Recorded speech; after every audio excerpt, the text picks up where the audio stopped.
Isa naman sa mga napuri kahapon sa sona ng Pangulo ay si DepEd Secretary Armin Luistro dahil sa mga reforma at hakbangin ng ahensya upang maitaas ang kalidad at sistema ng edukasyon sa bansa.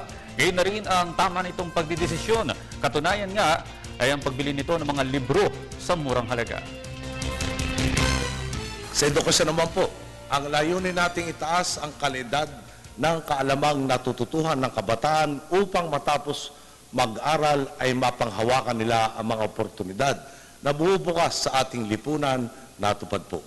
Naabura na ang minana nating kakulangan sa libro at upuan at kung magpapatuloy nga po ang pagpapakitang gilyas ni kalihim Brother Armin Luistro, pati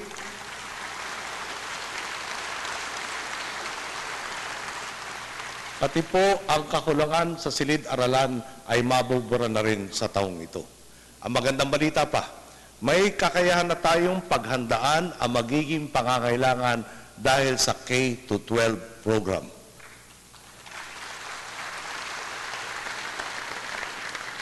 Hindi po biro ang dinat ng mga problema namin sa DepEd.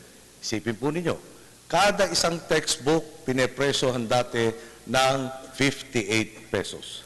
Nang siya na ang namumuno, buwaba ang presyo ng eksaktong libro sa 30 pesos. Paano po kaya kung dati pa nagbayad ng tamang halaga para sa mga aklat na ito?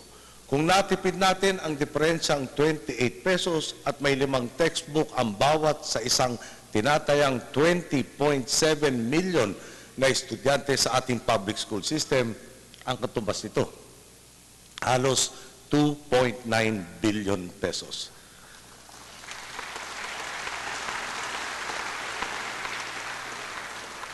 Kaya po sana nitong pondohan ang plano nating pagpapaayos at rehabilitasyon ng nasa 9,502 na silid-aralan.